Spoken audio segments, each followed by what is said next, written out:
Chapter name है magnetic effect of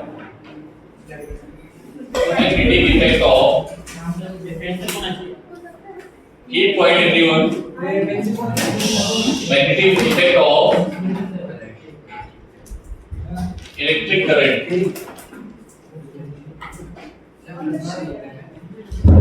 This is the last warning I will not record. Okay. Magnetic effect of electric current. Okay. सबसे पहले एक बात ध्यान रखो कि हमने सबने आपको पढ़ाया क्या है, उसके अकॉर्डिंग हम टॉपिक पे डिस्कशन करेंगे। आप लोग क्या पढ़ चुके थे? स्टार्टिंग में मैंने आपको बोला था चार्ज, ठीक है। चार्ज किसमें था? पहला चैप्टर किसमें था? Charge is at rest. पहला जो यूनिट पढ़ाया चार्ज इज एट रेस्ट, ठीक है। चार्ज किसमें था? रेस्ट में था। उसकी सारी चीजें पढ़ी थी। क्या क्या पढ़ा था? चार्ज पढ़ा था, चार्ज की प्रॉपर्टीज पढ़ी थी, चार्ज एक दूसरे पे फोर्स अप्लाई करता था वो पढ़ा था, ठीक है। चार्ज अपने चारों तरफ एक फील्ड बनाता है उसको पढ़ा था, ठीक है। इसके बाद charges, keep quiet and listen carefully. Charges force apply करता है, फील्ड के थ्रू अप्लाई करता है, चार्ज पोटेंशियल बनाता है, चार्ज एनर्जी क्रिएट करता है, चार्जेस के सिस्टम को एनर्जी क्रिएट करते हैं, कैपेसिटर में एनर्जी को स्टोर करते हैं। That is the first chapter, ठीक है। Second chapter was current electricity, जिसमें हमने देखा था चार्जेस जब कंडक्टर में दौड़ने लगते हैं दे आर फॉर्म करंट। क्या बना लेते हैं? करंट। एंड वो करंट जो है वो रेजिस्टेंस के अकॉर्डिंग डिवाइड होती है। अगर कंडक्टर का रेजिस्टेंस ज्यादा है, दो कंडक्टर ने एक करंट को जाना है, ठीक है, तो करंट हमेशा उस रास्ते को चूज करती है जो रास्ता कम रेजिस्टेंस का होता है। Is that clear? ठीक है, ये हमने उसमें पढ़ा। तो अब हम एक और इफेक्ट पढ़ेंगे। एक साइंटिस्ट का नाम था ऑस्टेड, ठीक है। कहानी सुन लो फिर इसके बाद बताते हैं।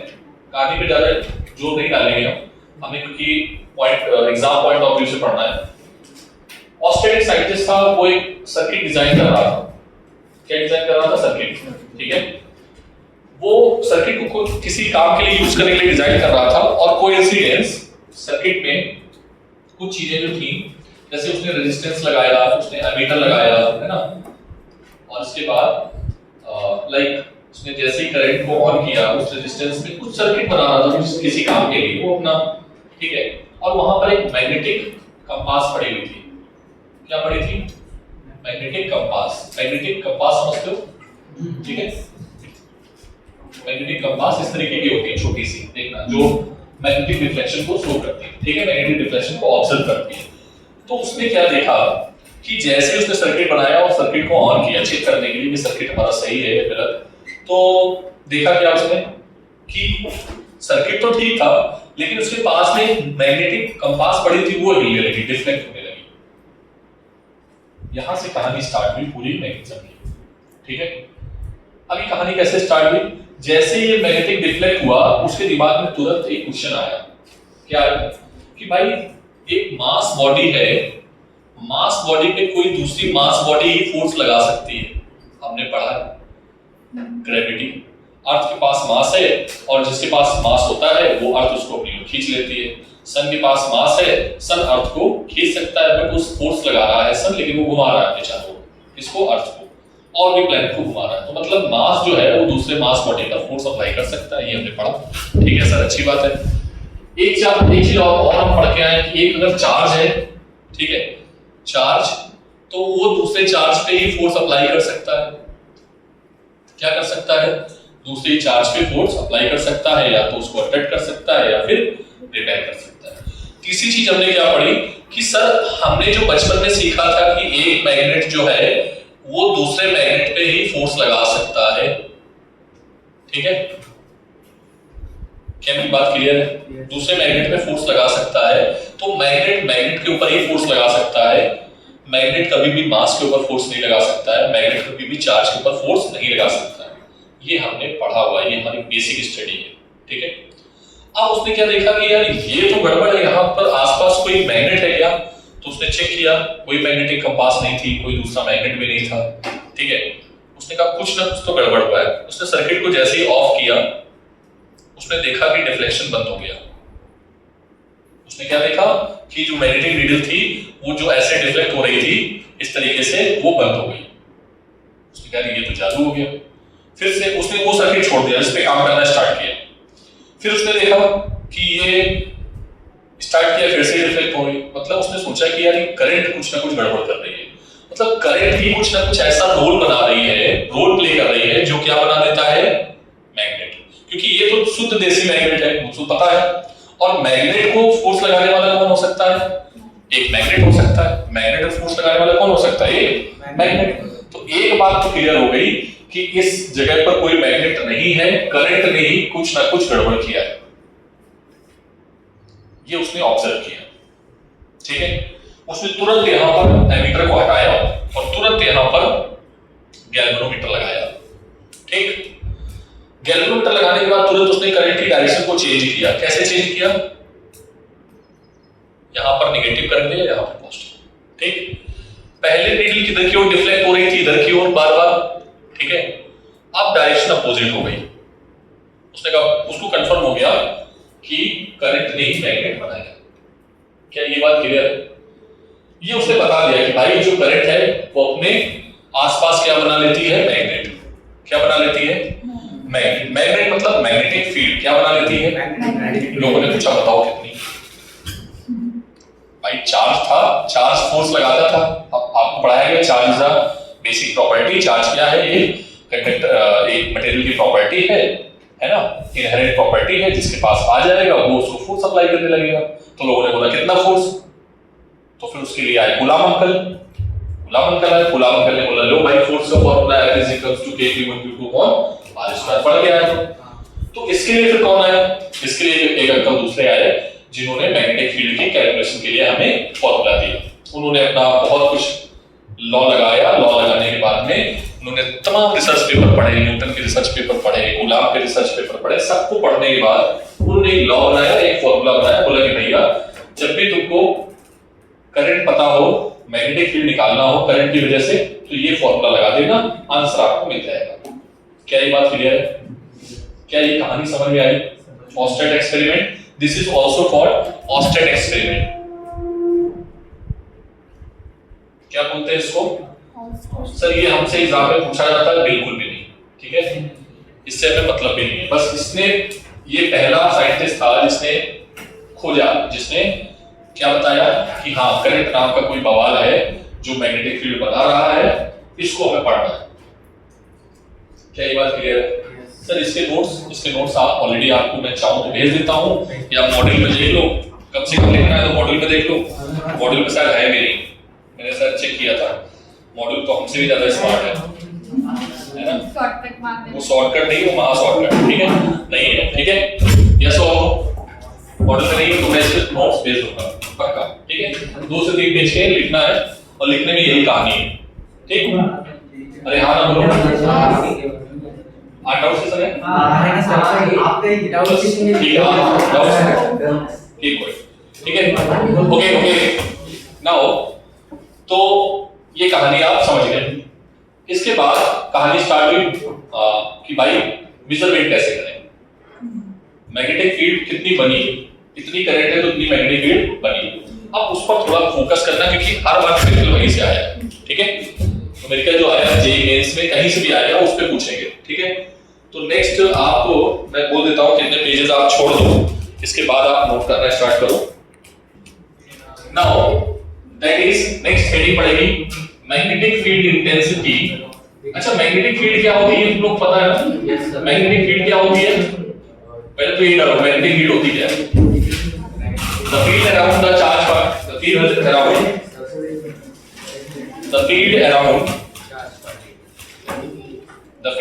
a magnet, the field around a magnet is called magnetic field.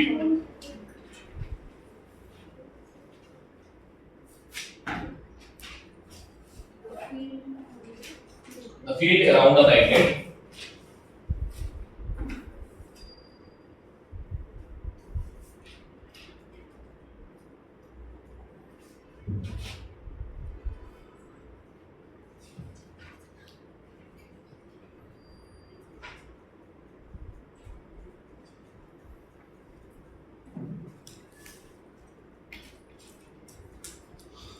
Next heading magnetic field intensity due to electric current. मतलब करंट ने कितनी इलेक्ट्रिक फील्ड बनाई है। और ये कौन अंकल थे? 2 अंकल थे, बायोट और सावर्ट। ठीक है, इन्होंने मिलके इस लॉ को बनाया, इसलिए इसका नाम पड़ गया बायोट, दोनों का नाम। ठीक है, समझ में आती बात? तो ये कौन से एंगल ने मिलके बनाया? बायोट सावर्ट ने। ठीक है, रखा था कंटिन्यूअसली। लिखना पड़ेगा सर। अब लिखना पड़ेगा सर। लिखना नहीं पड़ेगा, वो लिखा है। हमें लिखे, हमें लिखने का पे लिखो। हाँ तुम लिख लो। हाँ डेट में जिसकी बात छोड़ेगी इसकी पहले छोड़ेगा। इसके पहले छोड़ देंगे। क्या आपने कहा पहले? यार ऑब्वियसली पहले छोड़ा था, पहले ही छोड़ना होता है। पहले पढ़ाया तो पहले छोड़ना होगा। This is common sense. Nonsense.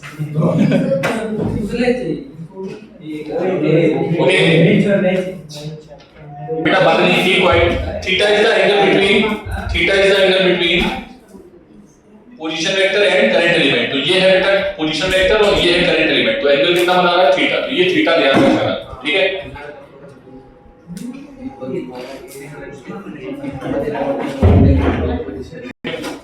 Now theta की वैल्यू बेटा यहां पर हम चेंज करेंगे। थीटा की वैल्यू हम डालेंगे 90 डालेंगे, 180 डालेंगे, तो हमें क्या मिलने वाला है? ठीक है, ध्यान से समझना। हमारे पास जो रिजल्ट है वो ये है। ठीक है, नाउ की पॉइंट थीटा इज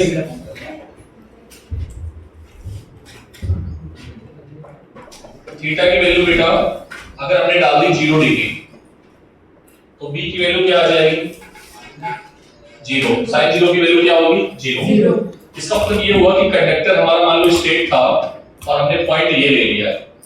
ठीक है,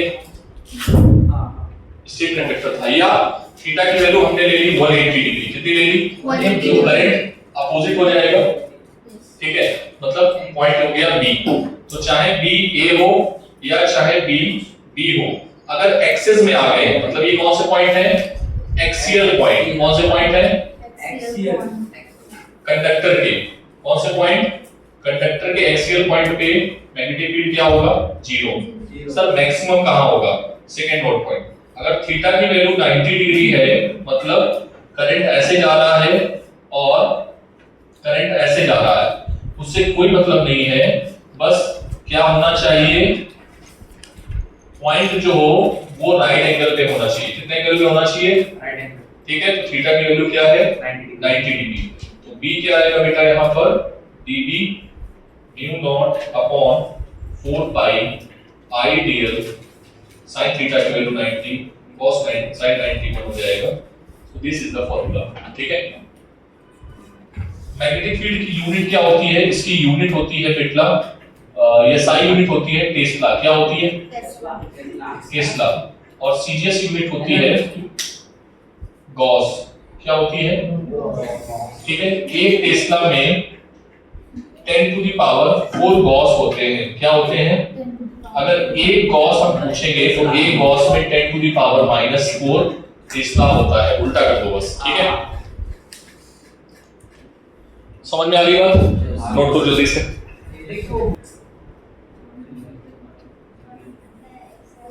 की पॉइंट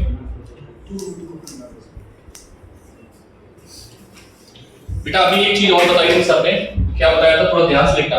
अभी फॉर्मूला मैंने सिखाया है, इस फॉर्मूले को कितने पार्ट में ब्रेक कर सकते हैं वो इंपॉर्टेंट है, थोड़ा ध्यान से देखना। Ideal sin theta upon r square. ठीक है, ये फॉर्मूला भी सर ने डिराइव कराया है। ठीक है, ये पॉइंट है आपका third note point dB is equals to. ठीक है बेटा, यहां पर अगर हम आइडियल I क्या होता है? करंट। ठीक है, करंट इज इक्वल्स टू क्या होता है? Charge upon time.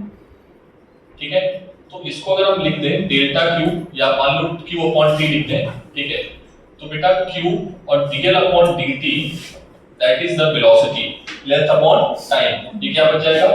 Velocity of charge particle. क्या बन जाएगा बेटा? Velocity of charge particle. So we can write in place of ideal what we will get? क्या मिलेगा?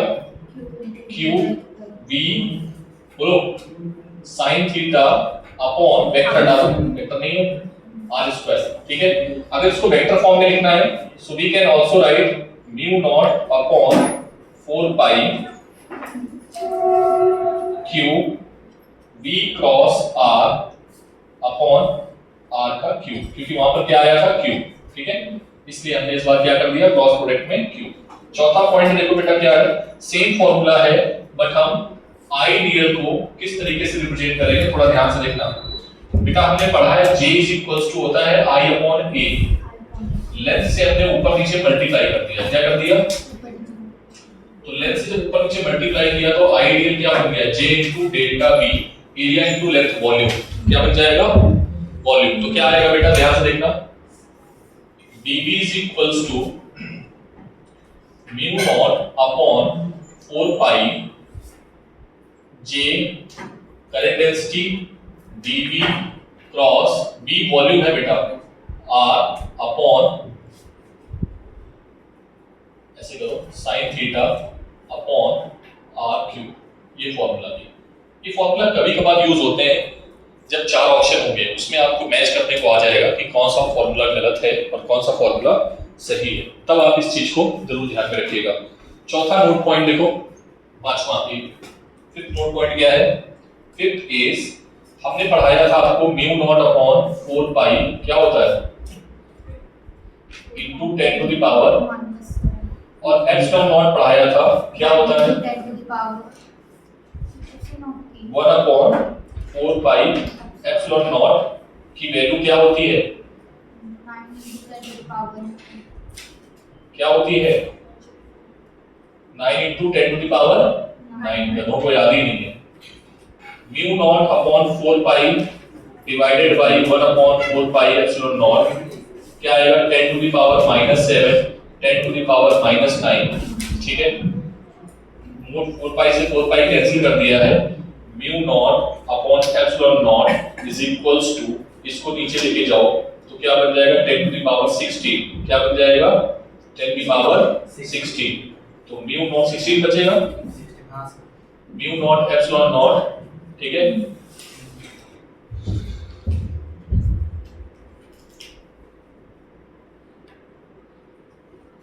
मैंने बोला था 9 into 10 to the power, ठीक है, तुमने बोला तो मान लेते हैं, ठीक है। तो इसको हम कुछ ऐसे लिख सकते हैं क्या, पावर 8 का स्क्वायर लिख दें। तो देखो बेटा ये क्या है एप्सिलॉन नॉट 1/c², ये फॉर्मूला तुम याद रखोगे तो पछताओगे नहीं।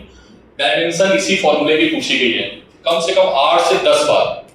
What is the dimensional formula of mu naught into epsilon naught, लगाने बैठोगे कम से कम आप टाइम खराब करोगे 2 से 3 मिनट, ठीक है।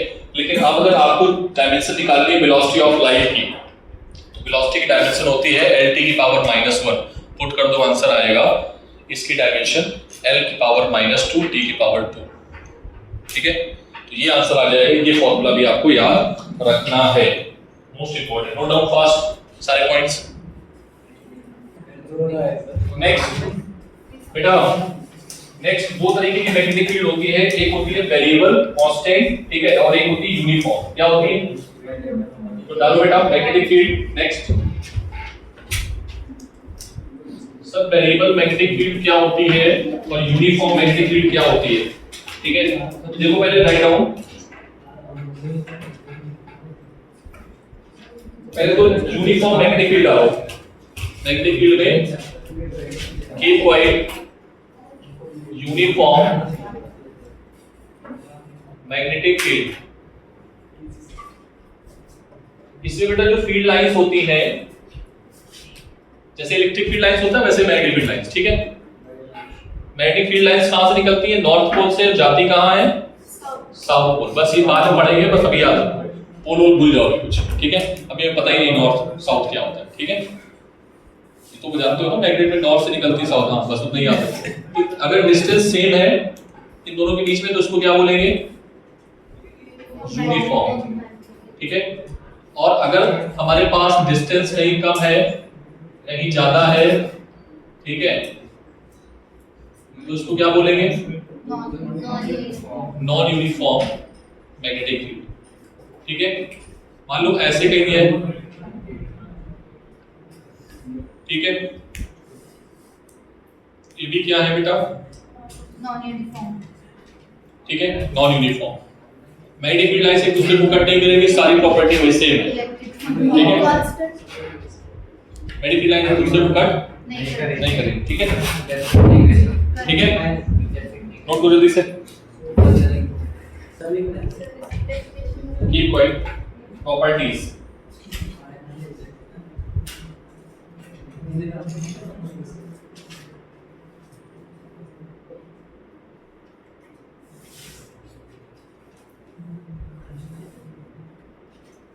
मेन जो डिफरेंस होता है उनको लिख पाएंगे बस, ठीक है, बाकी सब सेम है।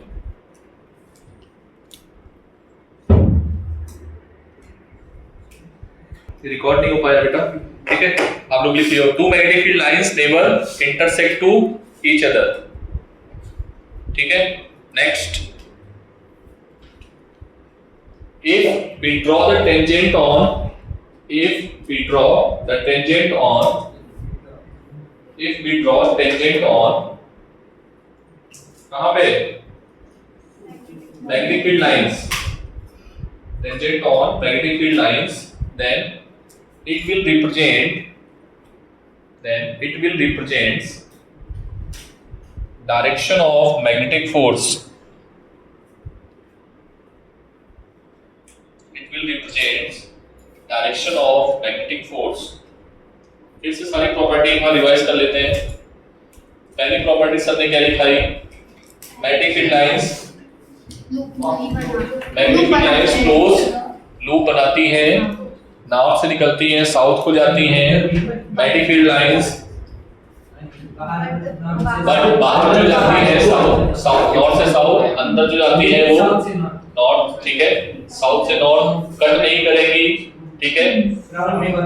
क्राउड होगा तो इंटेंसिटी बढ़ जाएगी, अगर क्राउड कम होगा तो इंटेंसिटी घट जाएगी, और दो मैग्नेटिक फील्ड लाइंस इंटरसेक्ट नहीं करेगी। अगर उन पे टेंजेंट ड्रॉ करते हैं तो हमें डायरेक्शन मिल जाएगी, मैग्नेटिक फोर्स की डायरेक्शन मिलेगी, मतलब जो मैग्नेटिक फोर्स लगने वाला है उसकी डायरेक्शन मिल जाएगी। यस और नो, बोलो बेटा। Most important, next is how to find, next one is साथ लेना, चिल्लाओ मत, इस साथ लेना। Next is how to find direction of magnetic field, how to find direction of magnetic field, ठीक है। देखो जरा ध्यान से देखो बेटा, डायरेक्शन ऑफ मैग्नेटिक फील्ड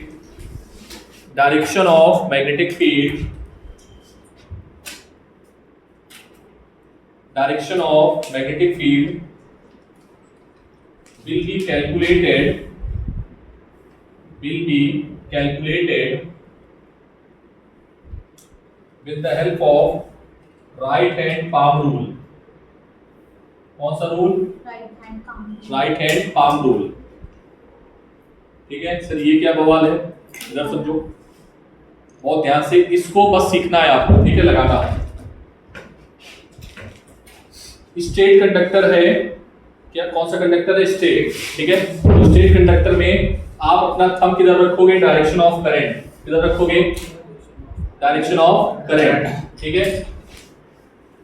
बात समझ में आ रही, ये पॉइंट है ए और ये पॉइंट है बी, अरे हाँ ना बोलो, पहले इधर देख लो, एक बार समझ लो, फिर बाद में उंगली करना, ठीक है।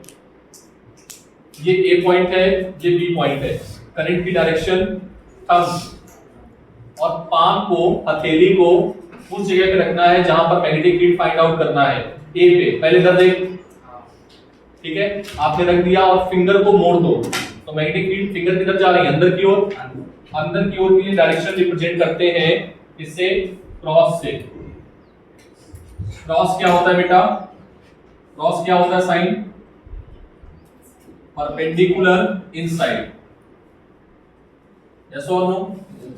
डॉट क्या होगा, परपेंडिकुलर आउटसाइड। अगर ये एक्स वाई प्लेन है तो इनसाइड प्लस के, आउटसाइड प्लस के, इनसाइड माइनस के, यस और नो। अगर ये एक्स वाई मान लो, इसलिए मैंने यहां पर लिखा नहीं है एक्स वाई, आपको नहीं समझना है अभी। इनसाइड आउटसाइड के लिए क्रॉस, बाद में हम प्लस के, माइनस के, जे जो भी आएगा वो बाद में डिसाइड करेंगे, ठीक है। समझ में आ गया, बहुत ध्यान समझो तो बाद में रोगे, मैं डायरेक्टली लिखूंगा। थंब को उधर रखो, फिंगर को इधर करो, ठीक है। अब करंट इधर है इस वाले पॉइंट पे, हमको इधर रखा है, फिंगर को हमने कर किया, पाम को रखने के बाद फिंगर हमारी कहाँ जा रही है, आउटसाइड, ठीक है। तो डायरेक्शन कैसी होगी, ठीक है। अरे हाँ ना बोलो, ठीक बोलो, समझ आई बात। इसमें देखो बेटा करंट कहाँ है, नीचे की ओर, करंट कहाँ है, और पॉइंट है हमारे पास, राइट हैंड पाम रूल का इस्तेमाल करना है, एक ही रूल लगाना है, ठीक है। कुछ टीचर इसको लेफ्ट हैंड से भी सिखाएंगे, बट मैं आपको एक ही रूल से, एक ही हैंड से सब सिखाऊंगा, ठीक है। करंट किधर है, नीचे की ओर, बी पॉइंट पे बोलो बेटा, बी पॉइंट पे फिंगर किधर है, अंदर की ओर, और इधर कहाँ है, बाहर की ओर। तो ये आएगा क्रॉस और ये आएगा डॉट। समझ में आया बेटा, बात समझ में आई। डॉट क्या है, क्रॉस क्या है, बनाओ जल्दी से। ये एक वायर है एबी, पहले तो उस पे खेलेंगे अभी थोड़ी देर तक, ठीक है। चलो जल्दी करो। एक बार रॉड ये है, ठीक है, और एक बार रॉड ये है, करंट की डायरेक्शन के अकॉर्डिंग, ठीक है। अब हमने रॉड को ऐसे रखा था अभी, अब रॉड को हम ऐसे डाल रहे हैं, करंट ऐसे जा रहा है, यस और नो, बात समझ पा रहे हो। तो अभी तुम्हें थोड़ा सा करंट ऐसे दिखाई देगा direction, this is the, listen, this is the direction of current, yes और नो, यस। अगर हमने ऐसे लिखा है बेटा, तो ये क्या है, डायरेक्शन ऑफ करंट, ठीक है। एक बार डायरेक्शन बाहर की ओर है, मतलब एक बार ये इनसाइड द प्लेन है और एक बार ये आउटसाइड द प्लेन है, यस और नो। तो बेटा अगर मैं आपसे पूछ लूं कि बताओ इस पॉइंट पे, ए पॉइंट पे मैग्नेटिक फील्ड किधर होगा, तो तुम्हें कुछ नहीं करना है, तुमको बस क्या करना है, करंट किधर है, अंदर की ओर या बाहर की ओर, बाहर की ओर है, ये रखो ऐसे करके और फिंगर को कर्ल कर दो। तो बस तुमको यहाँ पर 90 डिग्री पे ये बनाना है, यस और नो। अगर मैं तुमसे बोलता हूँ कि यहाँ पर पॉइंट है, तो तुम यहाँ पर अपना राइट एंगल कर दो, बस समझ में आया। अगर मैं बोलता हूँ यहाँ पे पॉइंट है, तो तुम क्या करोगे, इस जगह पे, ठीक है। अगर मैं बोलता हूँ इस जगह पे पॉइंट है, ठीक है, तो तुम क्या करोगे, अपने फिंगर को ऊपर जाएगा, ऊपर जाएगा, हाँ, ठीक है। तो इसमें भी इधर आएगा, इसमें भी इधर आएगा, ठीक है। अभी सही, अरे हाँ ना बोल दो भाई, ए बी सी डी, ठीक है।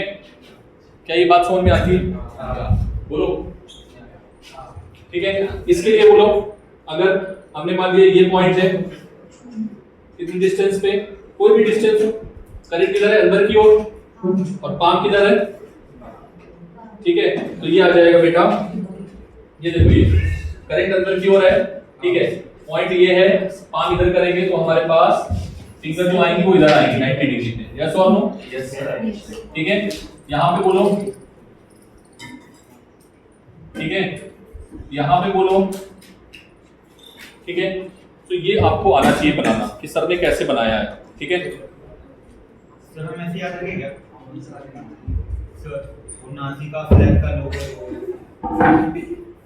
सर, वो किधर है, और एंटी क्लॉकवाइज करंट ऊपर की ओर है, तो डायरेक्शन कैसे निकालोगे, तो ये जो मैग्नेटिक फील्ड लाइंस बनती है इसको हम लोग बोलते हैं कॉन्सेंट्रिक, क्या बोलेंगे, कॉन्सेंट्रिक मैग्नेटिक फील्ड, क्या बोलेंगे इनको।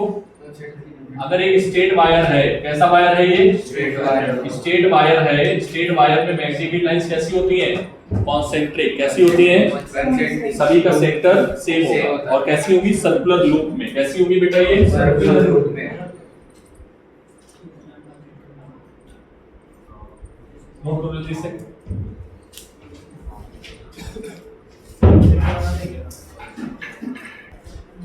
ठीक है। तो करंट अगर अंदर की ओर है, ठीक है, करंट अंदर की ओर, सॉरी करंट अंदर की ओर क्लॉकवाइज, करंट बाहर की ओर तो एंटी। ये क्या है, सर्किल्स है, मैग्नेटिक फील्ड किसमें होगी, सर्कुलर साइड में, कैसी होगी, अगर आप टेंजेंट ड्रॉ करोगे, देखो मान लो यहाँ पर हम किसी चार्ज पार्टिकल को रखते हैं, यहाँ पर रखते हैं, तो टेंजेंट की डायरेक्शन ये है, तो टेंजेंट हमें क्या दे देगा बेटा, फोर्स, ठीक है। टेंजेंट क्या देगा? फोर्स। ठीक है, नोट करो, मिलते हैं फिर नेक्स्ट क्लास में।